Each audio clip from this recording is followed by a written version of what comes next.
Marilah bersama-sama kita membuka Alkitab dalam 1 Korintus pasal yang ke-11.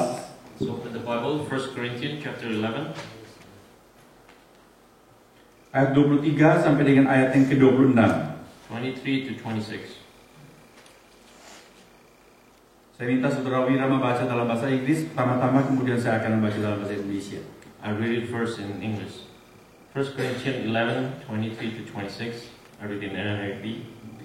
For I received from the Lord what I also pass on to you.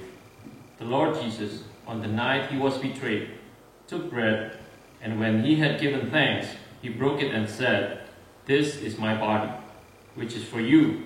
Do this in remembrance of me." In the same way, after supper, he took the cup, saying, "This cup is the new covenant in my blood. Do this whenever you drink it in remembrance of me. For whenever you eat this bread and drink this cup, you proclaim the Lord's death until he comes."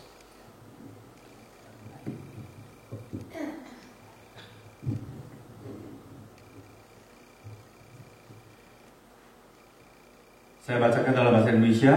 Sebab apa yang telah kuteruskan kepadamu telah aku terima dari Tuhan, yaitu bahwa Tuhan Yesus pada malam waktu ia diserahkan mengambil roti, dan sesudah itu ia mengucap syukur atasnya. Ia memecah-mecahkannya dan berkata, "Inilah tubuhku yang diserahkan bagi kamu. Perbuatlah ini menjadi peringatan akan daku." Demikian juga ia mengambil cawan sesudah makan, lalu berkata, "Cawan ini adalah perjanjian baru yang dimeteraikan oleh darahku. Perbuatlah ini setiap kali kamu meminumnya menjadi peringatan akan daku." Ayat 26 menjadi ayat emas untuk khotbah pada sore hari ini. Saya ajak kita semua membaca bersama-sama. Ayat 26. Verse 26 is the main verse. Let's read it together. Sebab setiap kali kamu makan roti ini dan minum cawan ini, kamu memberitakan kematian Tuhan sampai ia datang. For whenever you eat this bread and drink this cup, you proclaim the Lord's death until he comes. Berbahagialah kita yang mendengar firman Tuhan, yang mengerti dan yang melaksanakannya. Blessed are those who listen to the word of God, who understand it and apply it in his life. Sore ini tema khotbah kita adalah memberitakan kematian Tuhan. This afternoon, today's sermon topic is proclaim the Lord's death. Bagaimana kesan saudara mengenai memberitakan kematian? What is your impression about proclaiming the death? Saya rasa kita setuju bahwa memberitakan kematian itu sesuatu yang janggal, aneh rasanya.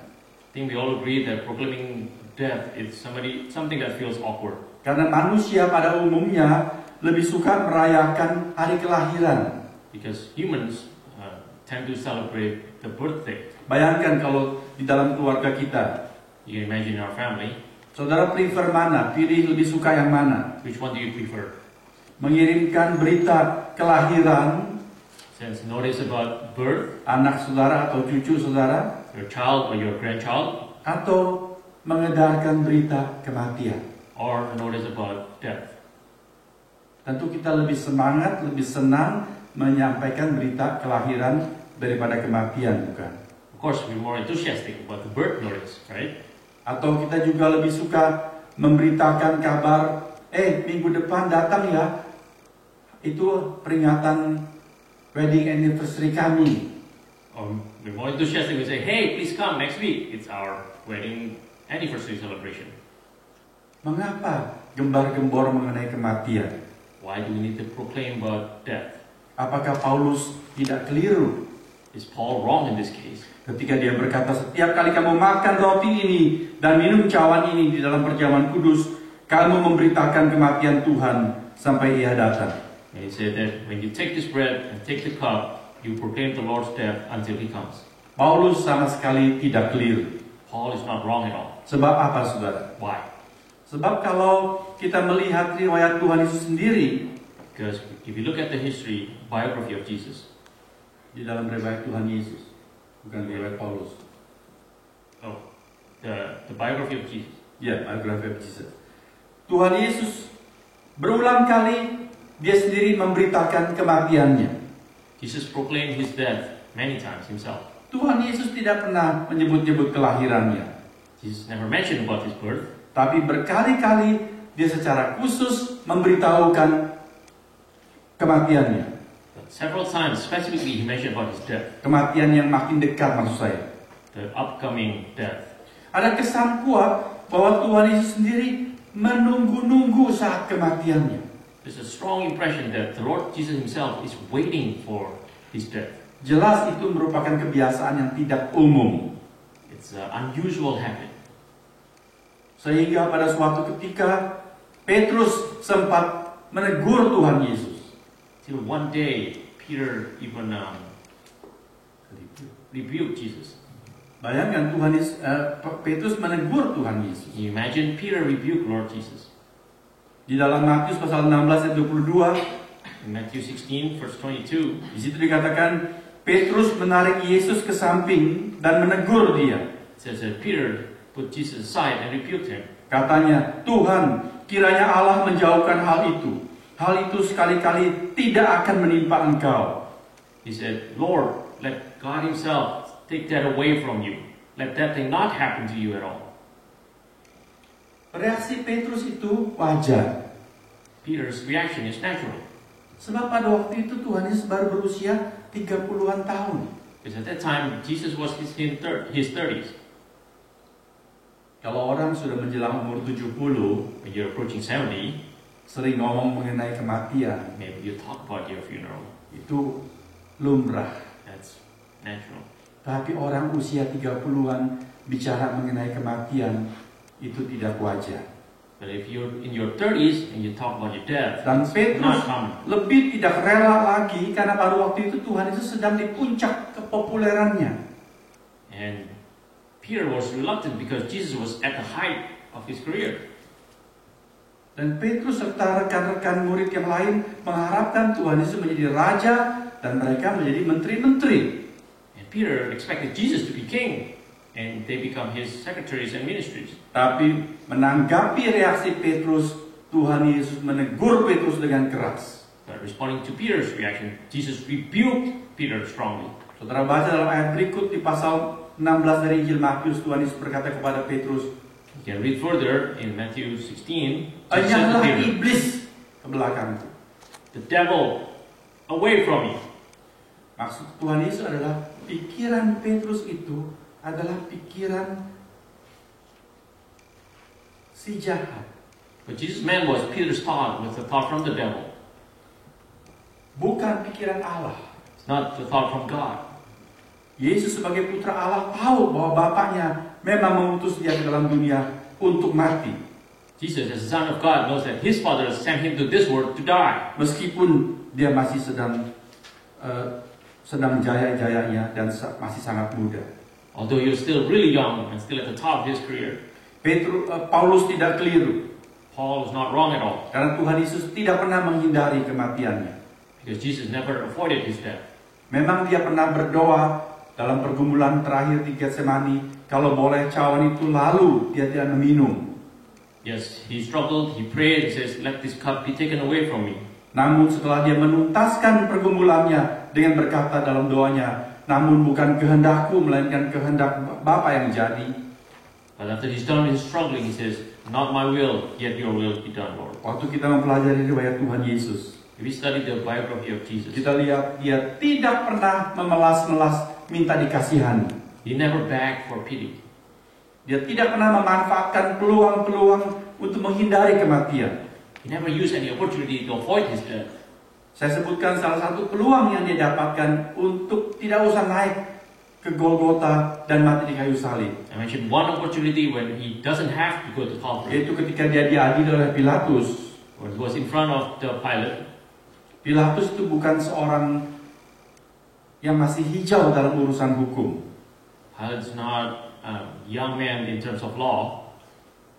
Bukan tidak berpengalaman dalam bidang hukum. Not that he doesn't have any experience. Dia tahu bahwa Yesus itu tidak bersalah. He knows that Jesus is innocent. Lebih-lebih karena malamnya istrinya itu bermimpi tentang Yesus dan berpesan kepada Pilatus supaya jangan lakukan apa-apa yang jahat kepada orang ini. Especially the night before, his wife had a dream and told Pilate not to do anything evil to this man. Jadi Pilatus berusaha untuk membebaskan Yesus. So he tried to free Jesus. Salah satu pertanyaan Pilatus kepada Yesus adalah seperti ini. One of his questions to Jesus was like this. Dia berkata kepada Tuhan Yesus, "Apakah engkau raja orang Yahudi?" He said to Jesus, "Are you the king of the Jews?" Sebab orang-orang Yahudi, para pemimpin bangsa ini, mendakwa Tuhan Yesus hendak mengadakan pemberontakan dengan mengatakan bahwa dia adalah raja orang Yahudi. Because the Jewish leaders are accusing Jesus of rebelling because he is the king of the Jews. Dan Pilatus sebagai utusan Roma, sebagai gubernur di Yudea, dia harus menangani jikalau ada orang yang memberontak terhadap kaisar. And Pilate, as the representative of Rome, must handle the case of this rebellion. Maka dia ingin menolong Yesus. Dia bertanya, apakah engkau betul raja orang Yahudi? So he would like to help Jesus by asking, "Are you truly the king of the Jews?" Kamu tuh nggak ada potongan untuk menjadi seorang raja Yahudi. You don't look like a king. Pilatus mengharapkan Yesus menjawab, "No, that's cuma rumor saja." Pilate expected Jesus' reply by saying, "No, it is just a rumor." Tetapi Tuhan Yesus tidak menggunakan kesempatan itu. But Jesus never used that opportunity. Dia berkata, "Engkau sudah mengatakannya, aku adalah raja." He said, "You said it, I am the king." Sehingga Pilatus kewalahan. Tidak bisa tidak, dia harus cuci tangan dan menyerahkan orang ini untuk disalibkan. Pilate gave up, he washed his hands, and turned Jesus in. Saudara lihat, to be Tuhan crucified. Yesus tidak menghindari kematian. So Jesus never avoided his death. Dan malam terakhir sebelum dia besoknya naik ke kayu salib, And the last night before he went to be crucified, dia menetapkan perjamuan kudus. he had this Holy Communion. Apa yang dia katakan pada waktu dia menetapkan sakramen ini? What did he say when he conducted this? Dia bilang, mengambil roti, inilah tubuhku yang diserahkan karena kamu. He took the bread and said, "This is my body given for you." Dan cawan ini adalah perjanjian baru yang dimeteraikan oleh darahku. And this cup is the new covenant.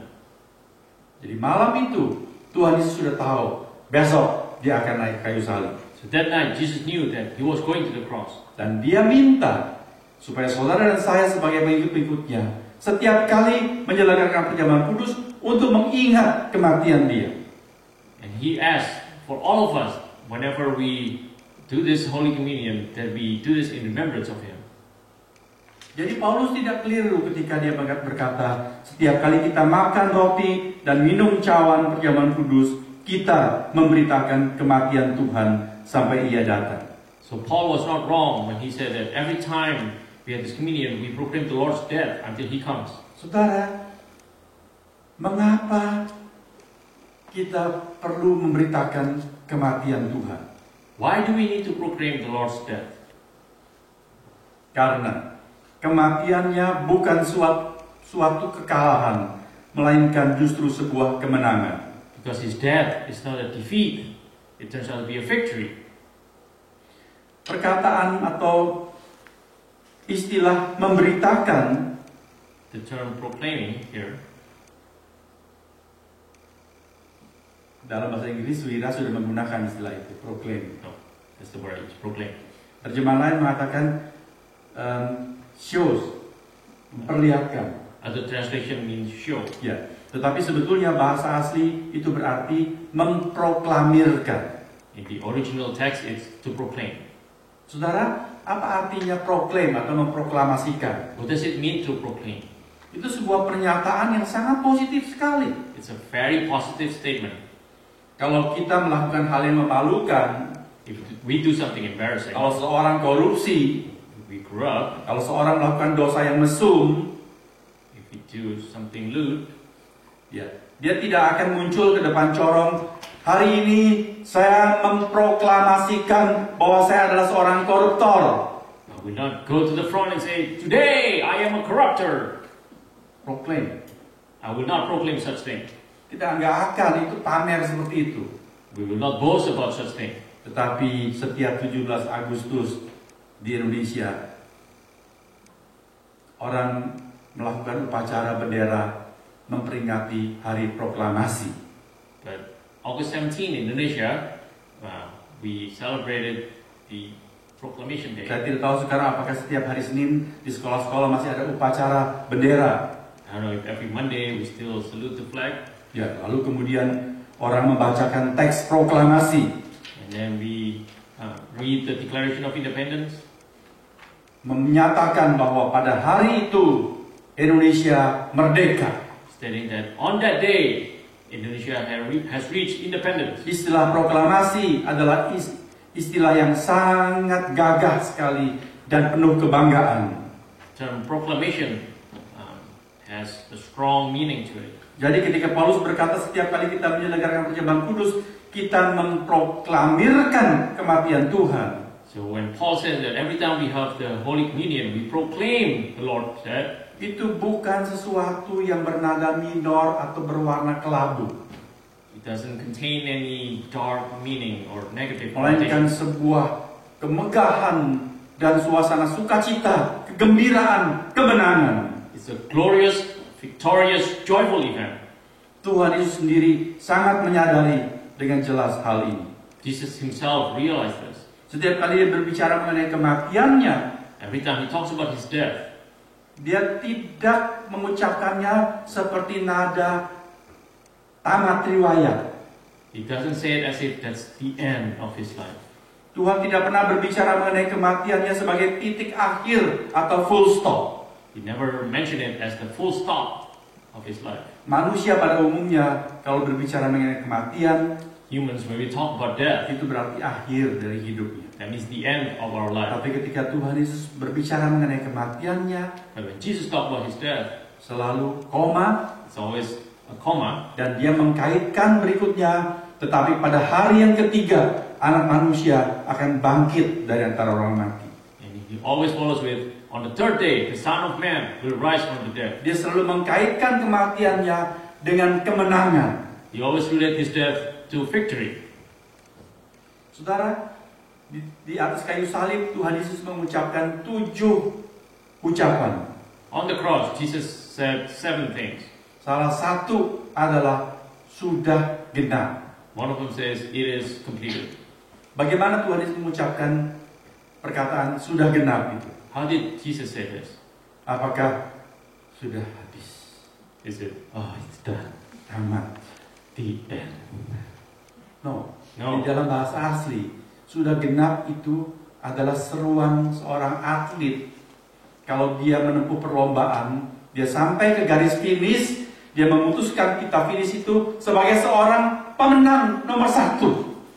In the original text, the term "it is completed" is for an athlete who's gone to the finish line and says, "Yes, I win." Kata itu adalah tetelestai. The word is tetelestai, Berarti aku selesaikan which means I have completed dan aku menang. and I win. Jadi, bayangkan saudara, Tuhan Yesus, dia memang sudah begitu lunglai, lemah setelah disiksa sepanjang malam, masih memikul salib yang berat lagi. As you can imagine, Jesus, he's weak. He's been beaten up and he's been carrying the cross all night. Tetapi ketika dia mengucapkan tetelestai, But when he says tetelestai, dia bukan mengucapkan dengan napas yang sengal-sengal, he doesn't say it with weak manner, tetapi dengan seluruh kekuatan yang ada, but with all of his strength, yang masih tersisa. all that's left. Dia of him.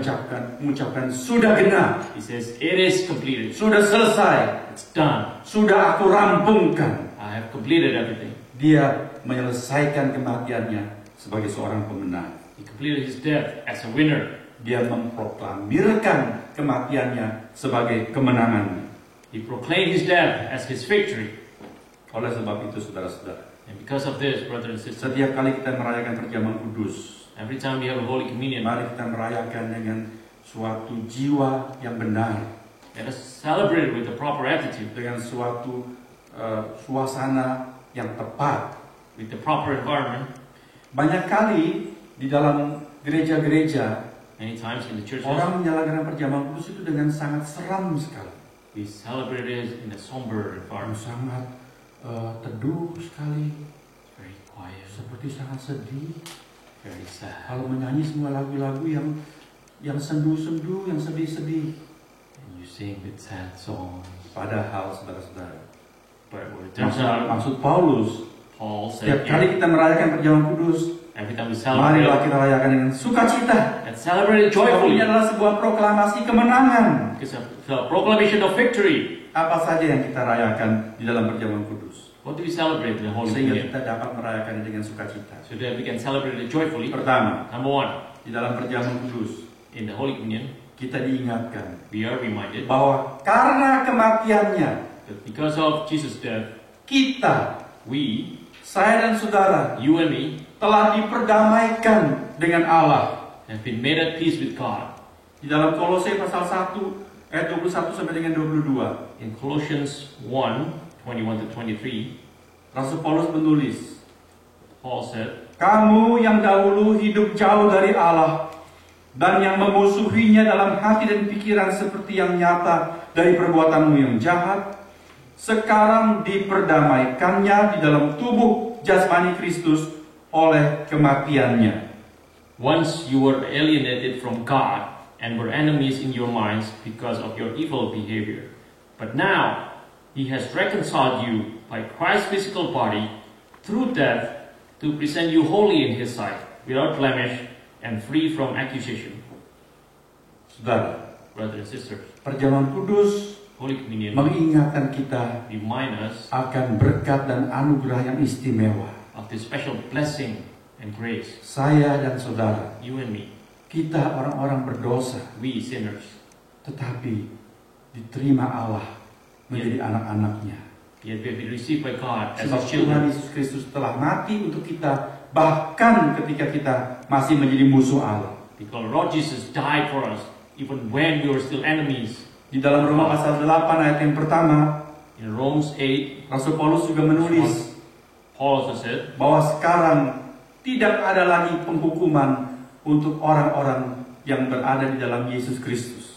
therefore, there is now no condemnation for those who are in Christ Jesus. Allah memperlakukan kita sebagai anaknya. God treat us as His children. Bagaimana kita memperlakukan anak kita? How do we treat our children? Bahkan kalau dia sedang melakukan suatu kesalahan, Even when the child is doing something wrong, bagaimana seorang ayah ibu yang normal memperlakukan anaknya? how are we as normal parents treat our children? Demikian Bapa di sorga. So is God the Father. Pertama, Number one, waktu kita melakukan sesuatu yang tidak baik, when we do something wrong, Bapa menanggapi dengan serius. God the Father responded Dalam seriously. Ibrani 12 dikatakan dia mengganjar kita. In Hebrew 12 it says, He rebuked us. Di Amerika, orang tua tidak boleh pukul anak. In America, we cannot spank the kids Pukul easily. dibilang itu abusing. It says that spanking is abusive. Tapi Alkitab mengajar boleh rotan sebetulnya. The Bible says, yeah, rattan is okay. Jewer sedikit nggak apa-apa. Yeah, a little bit of this is okay. Cubit nggak apa-apa. A little bit of this is okay. Mengganjar dia. Tapi tidak ada seorang bapak yang ketika anaknya melakukan kesalahan, But there's no father when the child is doing something wrong, lalu keluar ke halaman, then go out to the yard, pasang tali di atas pohon besar, put this rope on a tree, lalu panggil anaknya, and call the child, suruh naik atas kursi, go up against the chair, kalungi tali di lehernya, put the rope against the neck, lalu tendang kursinya. Ada? and then kick the chair. Tidak ada. Is there such father? No. Bapak tidak lagi menghukum kita. Father doesn't punish us anymore. Sehingga bagaimanapun keadaan saudara dan saya, No matter what you and I do, kita tidak usah takut untuk datang kepada Bapak. we don't have to be afraid to Kalau come kita to sedang God. mengalami sesuatu yang messed up, We really messed up. kalut semuanya, Everything tetap datang kepada Bapak. still come to the Father. Dia memang menegur kita, He rebuked us, tapi dia juga merangkul kita. but He also hugged us. Dia menyelesaikan persoalan kita. He solved our problems. Dia memberikan jalan keluar untuk kita. He provided us a way out Karena kita adalah anaknya, because we are His children, bukan lagi musuhnya. not His Dan enemies semua anymore. itu adalah karena kematian Tuhan Yesus di atas kayu salib. And all of that is because of Jesus' death on the cross. Tidakkah perlu kita rayakan dengan sukacita setiap kali kita merayakan perjamuan kudus? Is that a great excuse to celebrate His death joyfully? Allah Bapa kita selalu merancang yang terbaik untuk kita. God the Father always planned the best for Dia us. carikan the best for us. He find the best thing for us. Itu yang pertama. That's number one. Yang kedua, Number two, jadi yang pertama ini saya ambil sesuatu yang berhubungan dengan masa lampau, past tense. so the first one I take it in relation to something in the past tense. Kematian Tuhan Yesus.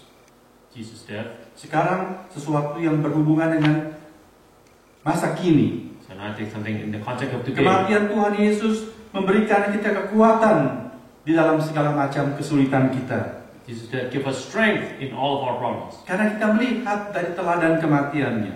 Because we look at his example. Bahwa saat dia direndahkan dengan begitu hina. That when he was at his lowest point. Saat dia harus menyerahkan nyawanya. When he had to give his life. Karena mentaati Bapa. Because he obeyed God. Dia melakukan semua itu dengan sukacita. He did it all joyfully. Sebab dia tahu hasil di seberang segala kesulitan tersebut. Because he knows the end result of all of his issues. Ibrani pasal 12, Hebrew chapter 11. Oh, 12. ayat, Hebrew verses chapter 12. ayat kedua sampai dengan ayat keempat 2 to 4. mengatakan demikian. Kita mulai dari ayat yang ketiga. Ingatlah selalu akan Dia yang tekun menanggung bantahan yang sehebat itu terhadap dirinya. Ia mengabaikan kehinaan, tekun memikul salib ganti sukacita yang disediakan bagi Dia, yang sekarang duduk di sebelah kanan tahta Allah, supaya kamu jangan menjadi lemah dan putus asa dalam pergumulan lawan dosa. For the joy set before him, he endured the cross, scorning its shame, and sat down at the right hand of the throne of God. Consider him who endured such opposition from sinners, so that you will not grow weary and lose heart. Apa maksud saya? What does it mean? Saudara, dalam hidup kita sehari-hari, Brothers and sisters, in our daily life, meskipun kita menjadi anak Allah, although we are the children of God, kita sudah diselamatkan oleh kematian Tuhan Yesus. we have been saved by Jesus' death. Tapi karena kita masih berada dalam dunia yang berdosa ini, Because we still live in this sinful world, kita tidak luput dari pergumulan-pergumulan yang berat. we cannot avoid big struggles, Lebih-lebih kalau kita mentaati kehendak Allah. especially when we obey God's word. Hidup orang Kristen itu banyak tantangannya. The life of Christians has many challenges. Bayangkan anak-anak muda, You can imagine all this youth, teman-teman sekelasmu all your yang classmates tidak percaya Tuhan who Yesus. do not believe in Jesus. Kalau mereka melakukan hal-hal yang tidak jujur, If they do something dishonest, hati mereka tenang-tenang saja. they could be peaceful. Kalau mereka melakukan hal-hal yang buruk, mereka juga tidak rasa apa-apa. I mean, they did something that maybe don't feel anything. Tapi kamu sebagai anak Allah, But you as children of God, kamu merasa kalau kamu tidak jujur, hati kamu tidak tenang. when you're dishonest, you're not at peace with yourself. Di sekitar kamu bisa kamu melihat anak-anak lain mungkin melakukan kecurangan, You can look around you, maybe somebody's cheating, tapi kamu melakukan kejujuran. but you do things honestly. Dan karena kamu melakukan kejujuran, And because you do things honestly, mungkin hasil ujianmu, angkamu tidak sebagus mereka yang melakukan kecurangan. maybe your grade is not as good as those who cheat. Kita bergumul di sana. We struggle there. Tapi waktu kita ikut perjamuan kudus, But when we hold the Holy kita Communion, diingatkan kematian Tuhan. we are reminded of Jesus' death. Lihat, karena dia mentaati Bapaknya, dia mati di kayu salib. And see, because he obeys his Father, he died on the cross. Tapi ketaatannya itu menghasilkan sesuatu yang mulia. And his obedience produced something glorious. Di dalam surat Filipi pasal yang kedua, In Philippians chapter 2, dikatakan karena dia merendahkan diri sampai mati, because he lowered himself until death, itulah sebabnya Allah sangat meninggikan dia menjadi memperoleh nama di atas segala nama. that's why God raised him, name above all names. Jadi maksud saya adalah, So what I mean is this. perjamuan kudus menguatkan kita Holy Communion strengthens us, menjadi orang-orang Kristen yang setia mengikut Tuhan. so that we become obedient Christians. Meskipun karena kita melakukan kehendak Allah, kita mengalami kesulitan, Although in the process of obeying God, we face struggles, kita tidak takut, we're not afraid. kita tidak mundur, We do not fall back. kita tidak kompromi dengan cara-cara dunia yang berdosa. We do not compromise against His worldly Sebab kita manners, percaya, because we believe. waktu kita menyerahkan nyawa kita karena kehendak Allah, Because when we give our life because of the will of God, itulah caranya memperoleh nyawa kita. that's the way to give our life back. Seperti Tuhan Yesus, Just like Jesus. dia memberikan nyawanya, He gave His life away, dia memperolehnya kembali. He got it back. Bahkan dia dimuliakan luar biasa. And He was raised tremendously. Demikian kita memperoleh kekuatan di dalam pergumulan kita. So that's how we get strength through our Yang struggles. ketiga, Number 3, kita merayakan perjamuan kudus dengan sukacita. we celebrate Holy Communion Karena waktu kita joyfully mengingat kematian Tuhan Yesus, because we remember Jesus' death. kita memiliki pengharapan untuk masa depan yang sempurna. We have hope for a perfect future. Ibrani pasal 9, Hebrew chapter 9, ayat 27 dan 28 27 to 28 mengatakan demikian. says this. Dan sama seperti manusia ditetapkan untuk mati hanya satu kali saja, dan sesudah itu dia dihakimi, demikian pula Kristus hanya satu kali saja mengorbankan dirinya untuk menanggung dosa banyak orang. Sesudah dia mati, karena dia menyerahkan dirinya untuk menanggung dosa, dia akan menyatakan dirinya sekali lagi tanpa menanggung dosa untuk menganugerahkan keselamatan kepada mereka yang menantikan dia. Just as people are destined to die once, and after that to face judgment, so Christ was sacrificed once to take away the sins of many. And after that, he will appear a second time, not to bear sin, but to bring salvation to those who are waiting for him. Saudara, ini adalah pengharapan masa depan. Brothers and sisters, this is hope for Karena the Kristus future, sudah mati because Jesus died satu kali untuk menebus dosa. once and for all for Dia tidak salvation. akan lagi mengalami sengsara itu. He will not bear the burden again. Sebaliknya, nanti dia akan kembali. One day he will come. Itulah sebabnya Paulus mengatakan, beritakanlah kematian Tuhan sampai ia datang. So Paul says, proclaim the Lord's death until he comes. Perjamuan kudus membangkitkan harapan buat saudara dan saya, Holy Communion raised hope for you and me, bahwa kita punya masa depan yang gemilang. that we have a bright future. Orang mengusahakan dunia ini makin hari makin baik. People want the best for this world. Tapi saya beritahukan saudara, But I'm telling you, berdasarkan firman Tuhan, based on the Word of God, mau diupayakan bagaimanapun, doesn't matter how you put your effort, dunia ini tidak bakal semakin baik. the world will not become better. Dunia ini semakin hari akan semakin tua, semakin buruk, dan akhirnya hancur lebur. This world will become worse, older, and then one day will be completely destroyed. Dan menjelang hari kedatangan Tuhan, And approaching the Lord's coming, akan ada masa kesusahan yang luar biasa. there will be tremendous turbulence. Tetapi di dalam Injil dikatakan, And in the Gospel it said, pada waktu itu, at that time, hai kamu orang-orang yang percaya, you believers, angkatlah wajahmu, raise your face, menengadahlah, look up, karena saatnya sudah tiba. because the time has come. Maksudnya apa? What does it mean? Kita akan dimuliakan. We will be glorified. Dunia bersama dengan orang-orang tidak percaya akan dibinasakan. This world, along with the non-believers, will Tetapi be umat destroyed. Allah But we believers diangkat, will be raised. menerima keselamatan yang sempurna. Receive the perfect salvation. Itulah janji Tuhan sendiri. That's God's own promise. Dia akan menyatakan dirinya sekali lagi, He will receive himself one more time, tanpa perlu menanggung dosa, without having to bear sin. tanpa lagi perlu untuk mengalami kematian. You don't have to face death again. Dia menganugerahkan keselamatan kepada mereka yang menantikan dia. Garis bawahi itu. He gives salvation to those who wait for him. Perjamuan Underline kudus that. The Holy Communion. mengajak kita melihat ke masa lampau, Make us look at the past. menerima kekuatan untuk menjalani hidup sekarang ini, Receive strength to go through today's dan struggles. mempunyai pengharapan yang teguh untuk masa yang akan datang. And to have a strong hope for the future. Saudara, Brothers and sisters, tidak ada alasan there's no excuse untuk malas-malasan tidak ikut perjamuan kudus. to avoid the Holy Communion. Tidak ada alasan There's no reason untuk mengikuti perjamuan kudus dengan hati yang lemas. to follow this Holy Communion not wholeheartedly. Tapi marilah kita merayakan perjamuan kudus But let us celebrate dengan gembira. joyfully. Setiap kali memberitakan kematian Tuhan, Every time we proclaim the Lord's sebab dalam death, kematiannya itu Because kita it was there. mengalami kemenangan. we receive victory. Amin. Amen.